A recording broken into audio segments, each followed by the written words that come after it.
മുസ്ലിം league പ്രവർത്തകൻ അരിയിൽ അബ്ദുൽ ഷുക്കൂർ വധക്കേസിൽ വീണ്ടും പ്രതിരോധത്തിലായിരിക്കുകയാണ് സി പി എം കണ്ണൂർ ജില്ലാ സെക്രട്ടറി പി ജയരാജന്റെയും ടി രാജേഷിന്റെയും വിടുതൽ ഹർജി CBI സ്പെഷ്യൽ കോടതി തള്ളിയതോടെയാണ് പാർട്ടിയെ വീണ്ടും ഇത് പ്രതിരോധത്തിലാക്കുന്നത്.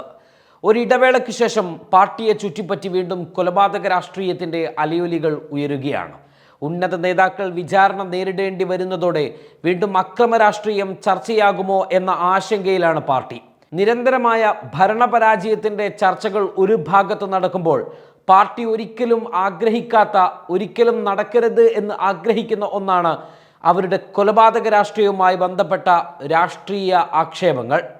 പ്രഥമദൃഷ്ട്യാ ഇരുവർക്കും ഗൂഢാലോചനയിൽ പങ്കുണ്ടെന്ന കോടതിയുടെ കണ്ടെത്തൽ CPM-നെ പ്രതിക്കൂട്ടിലാക്കുകയാണ്. പി ജയരാജന്റെ വാഹനവ്യൂഹത്തിന് നേരെ കല്ലെറിഞ്ഞു എന്നാരോപിച്ചായിരുന്നു 2012 ഫെബ്രുവരി 20-ന് ഷുക്കൂറിനെ 30ഓളം വരുന്ന CPM പ്രവർത്തകർ ചേർന്ന് തടങ്കലിൽ വെച്ച് വിചാരണ ചെയ്ത് കൊലപ്പെടുത്തുന്നത്. ഷുക്കൂറിനെ കൊലപ്പെടുത്തുവാനുള്ള ഗൂഢാലോചന തളിപ്പറമ്പ് സഹകരണ ആശുപത്രിയിൽ നടന്നു എന്നാണ് CBIയുടെ കണ്ടെത്തൽ. പി ജയരാജന്റെയും ടി രാജേഷിന്റെയും ആശുപത്രിയിലെ സാന്നിധ്യം കുറ്റപത്രത്തിൽ പറയുന്നു. പാർട്ടി കോടതി ചേർന്നാണ് ഷുക്കൂറിനെ വധിച്ചതെന്ന വാർത്തകൾ അന്ന് പോലീസിനെ ഉദ്ധരിച്ച് വരികയും ചെയ്തിരുന്നു. പാർട്ടി കോടതി വിചാരണ നടത്തി നടപ്പിലാക്കിയ വധശിക്ഷയെന്ന ആരോപണം CPM-ന് ക്ഷീണമായി മാറി. ദേശീയ ശ്രദ്ധയാകർഷിച്ച കൊലപാതകമായി അരിയിൽ ഷുക്കൂർ വധക്കേസ് മാറി. പി ജയരാജനും ടി രാജേഷും സഞ്ചരിച്ച വാഹനം അരിയിൽ ആക്രമിക്കപ്പെട്ടതിനെ തുടർന്ന് മണിക്കൂറുകൾക്കുള്ളിലായിരുന്നു കൊലപാതകം നടക്കുന്നത്.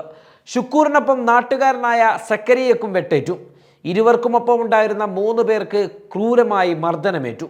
CPM നേതാക്കളും സജീവ പ്രവർത്തകരുമായ 33 പേരായിരുന്നു കേസിലെ പ്രതികൾ. പി ജയരാജൻ 32-ാം പ്രതിയും ടി രാജേഷ് 33-ാം പ്രതിയുമാണ്.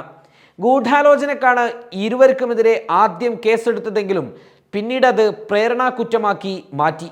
എന്നാൽ ഹൈക്കോടതി ഇത് വിമർശിക്കുകയും ഗൂഢാലോചന CBI അന്വേഷിക്കണമെന്ന് ഉത്തരവിടുകയും ചെയ്തിരുന്നു.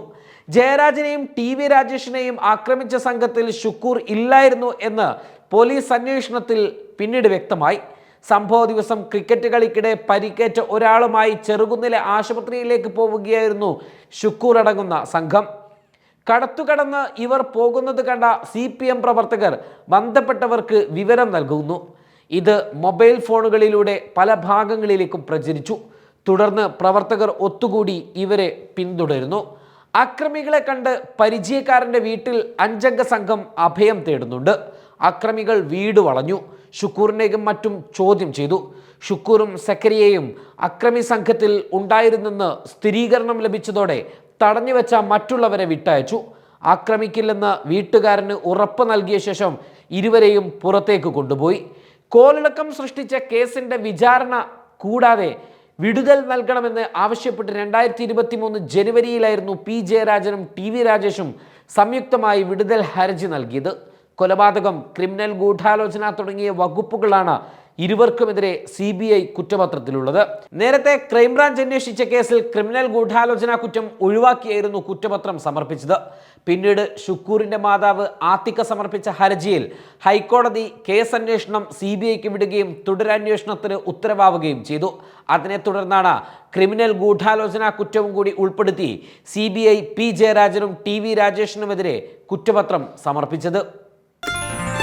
Waytonikah.com, the exclusive Muslim matrimonial site.